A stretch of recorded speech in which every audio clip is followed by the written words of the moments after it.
Hey guys,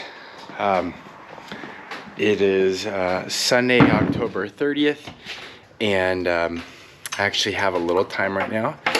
I wanted to go get clear out some shooting lanes that I noticed were overgrown. Last time I was at one of my food plots in my blinds. Actually, I didn't do a food plot this year just because I was a little too busy, and I really wanted to focus on fishing because I got a new lund that I've been saving up for like well over a decade.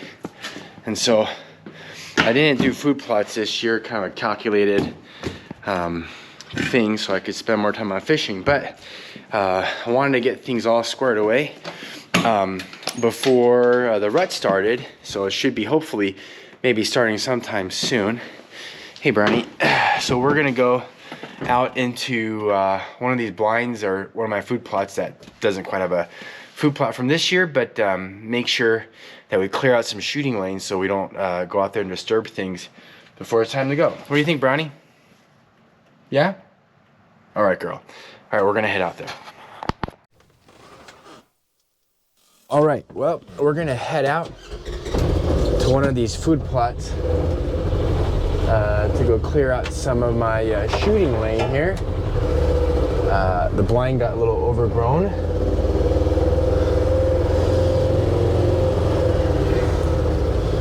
So we're gonna do our best to go clear some stuff out. What do you think, Brownie? Okay, good.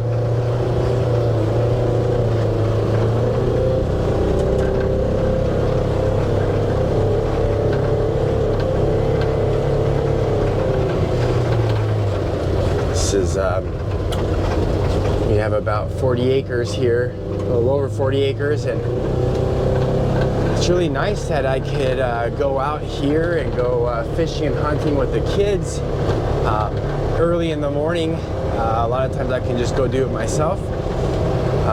It's really nice. We have a little frog pond here that I don't honestly know if there's any fish.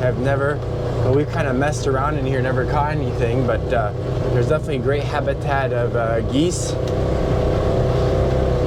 which I'm not sure what that was flying away. We chased it up. Here's our field that has some good feed corn that's really drying out. Here is one of my food plots that I have not really done much with this year at all, other than just mowing it down. I got my trail cam there, and then I'm gonna go back to this other food plot where I've harvested most of my deer, and it was quite I remember putting it up with my son, who was like, oh, how old was he? Maybe 6 or 7 at the time. It's clearly said 3 people, 3 adult men, and it was me and him, and really, I guess just me. And I was trying to get it up, and I couldn't. Luckily, we have a big tractor that I could use to help, with a big bucket that I could use to help get things up. So I'm gonna come out here, and we're gonna see how things look. There's this tree out here that there's a ton of scrapes on here, a ton.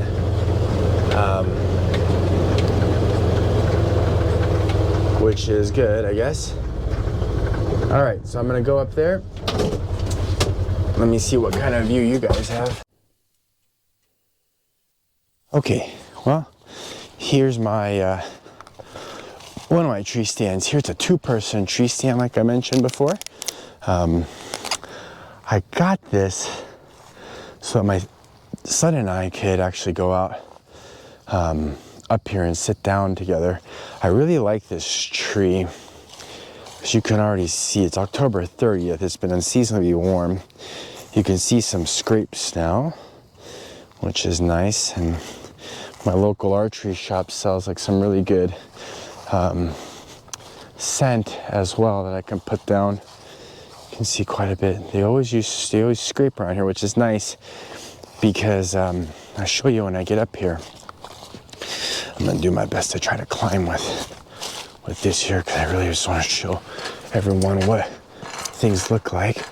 I'm gonna climb up one-handed the best that I can, which I know is not safe, and I should probably know better. I'm gonna say that. Okay. All right. So here's a 2-person tree stand that I got. That works pretty well, although he's 10 now. I don't think we're gonna both fit on here, at least not enough to pull my bow. But I like that tree because typically deer will either come from below here from the woods, which is where I guess where Brownie is. Hey Brownie. Okay, good. Smell stuff. So it usually comes this way, comes across, come right underneath here, and they'll just sniff right there, do a scrape right there, or they'll come from that backfield, which is my property boundary, and then my neighbor's land, and they'll just come through that little opening there, and then they'll come, and it's perfect because then once I see them, that tree is about 15 feet from me, so not too far. Oh, sorry, 15 yards there. And then, let's see, and then they also will come from my property right there, that pasture, and come across. And it's nice because when they go around here, I can pull back, and then usually right about where my finger is, about 30, and way back over there is about 40, so I kind of have it marked out. So about 40, which is really pushing it for me, 30, and then about in my 20 range on my sights. So not bad. I really like it up here because my house is just on the other side of that field, so I can easily walk out here in the morning. But that's it. I was just making sure that my shooting lanes are all clear here. Looks pretty good. I think I can climb up here without being too loud. And that's about it.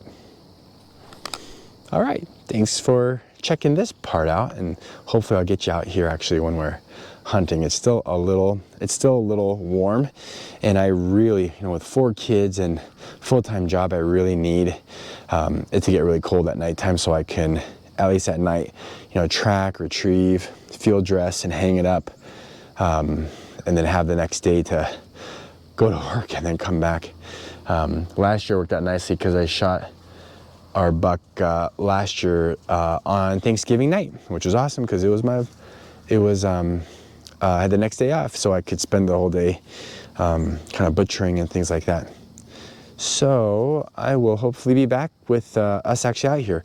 Today's the last day of turkey season. I'm really sad to say that fall turkey did not happen for us because we were just a little too busy.